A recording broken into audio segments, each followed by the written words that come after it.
गुरुदेव ने अति मानवीय चिंतन दिया, अति मानवीय लेखन किया, अति मानवीय साधना करी, अति मानवीय पुरुषार्थ किया। उनके जीवन का ऐसा कोई आयाम नहीं है दोस्तों जिसको आप देखें और ये सोच सकें कि वो अपने शिखर पर जाकर के उपस्थित नहीं। देखने में ऐसा लगता है कि कहीं और से अवतरित हुई सिद्धियां हैं, पर ऐसा है नहीं।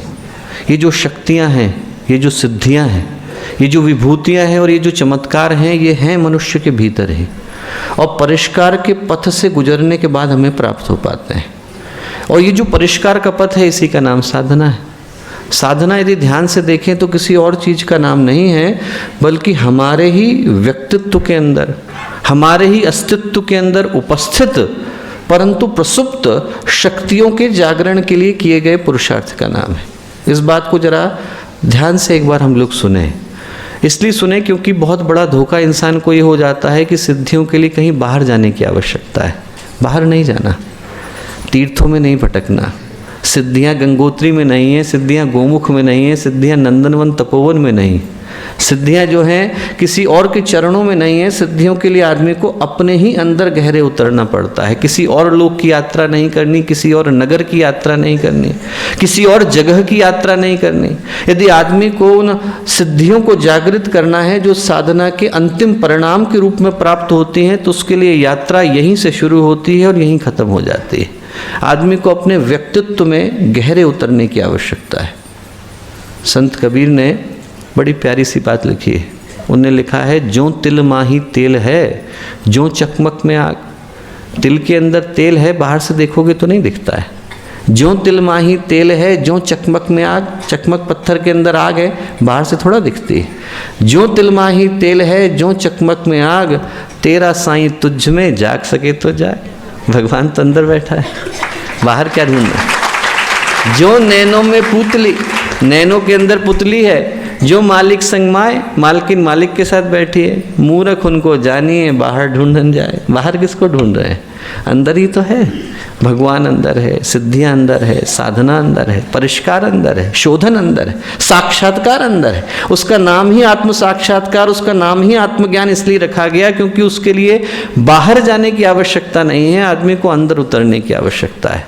जब हम अपने व्यक्तित्व को परिष्कृत करते हैं, अपनी पात्रता को बढ़ाते हैं, तब उस स्थिति में प्रकृति से लेकर परमात्मा और परमात्मा से लेकर परमेश्वर सभी व्यक्ति के ऊपर, साधक के ऊपर अपने अनुदानों की वर्षा करते हैं। और ये जो प्रक्रिया है इंटरडिपेंडेंट है। एक ताला है और एक चाबी है। ताला बिना चाबी के खुलेगा नहीं और चाबी को आप हवा में घुमा नहीं सकते। दोनों को जोड़ना जरूरी है।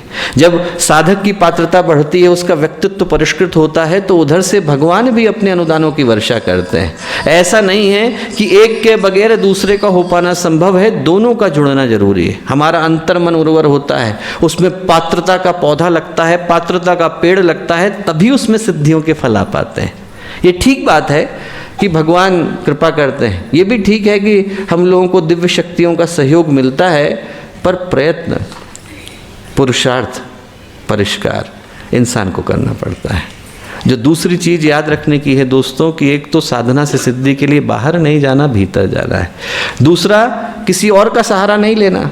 आदमी को अपने ही पुरुषार्थ का सहारा लेना होता है। अपने परिष्कार के अलावा, अपने पुरुषार्थ के अलावा, अपने पराक्रम के अलावा ये संभव नहीं।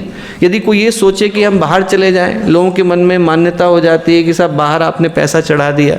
ये जो बाहर आप जाएं और बाहर लोगों के मन में मान्यता है कि 5 रुपए डाले, भगवान को चावल फेंके, नारियल फोड़ा, घंटे बजाए, तिलक लगाया और भगवान खुश हो जाएंगे। और बदले में हमें एक अलादीन का चिराग पकड़ा देंगे कि तू बेटा बैठ के दिन भर इसे घिस। तो वो अब सपना है। सपने देखने में तो किसी की पाबंदी नहीं है। सपना आदमी देख सकता है। सपना देखना चाहे तो कौन सा भारत सरकार को आवेदन लिखना पड़ता है कि भारत सरकार ने जो है एक सपने का विभाग तो खोला नहीं है कि कल बेटा हम सपना देखेंगे। भाई साहब हम लिख रहे हैं चिट्ठी मंत्री जी को कि मंत्री जी कल हम सपना देखना चाहते हैं, देख लें क्या? ऐसा नहीं। बैंक को आवेदन नहीं देना पड़ता, टैक्स लगता नहीं है, पैसे लगते नहीं हैं। ऐसा नहीं कि सपना देखने के लिए भगवान को भी कहना पड़े कि हम हनुमान जी को बोल करके आए कि हनुमान जी जरा हम सपना देखेंगे, कल आप दिखा देना। ऐसा नहीं। जो व्यक्ति सपना देख रहे हैं उसके लिए तो मैं नहीं कहता, सपना देखने में किसी को पाबंदी नहीं है, पैसा एक नहीं लगता, टैक्स एक नहीं लगता, पर उससे सिद्धि नहीं मिलती है। ऐसा नहीं है कि आदमी जो है आज घंटे बजा कर के आ गया और कल हनुमान जी जो है अपनी गदा अमेज़ोन के माध्यम से भेज देंगे कि तुम जो है इसको कल रिसीव कर लेना। ऐसा नहीं होता, ऐसा नहीं होता। ये जो साधना का पथ है ये तपस्वियों का पथ है, पराक्रमियों का पथ है, पुरुषार्थियों का पथ है। ये जो मूढ़ मान्यताएं फैल गई हैं जिसका विरोध पूज्य गुरुदेव ने जिंदगी भर किया कि दीपक जल गया और उससे बहुत चमत्कार हो गया और दीपक बुझ गया तो बहुत बड़ा अनिष्ट हो गया, सीरियलों में शोभा देते हैं। बच्चों के मनोरंजन के लिए ये चीज़ें अच्छी हैं पर असली ज़िंदगी से इनका कोई ताल्लुक नहीं है। असली ज़िंदगी में साधना संग्राम की तरह से है दोस्तों। यहाँ पर देवत्व की प्राप्ति के लिए और अपने जीवन में प्रकाश को धारण करने के लिए हमें असुरता से दो हाथ करने पड़ते हैं।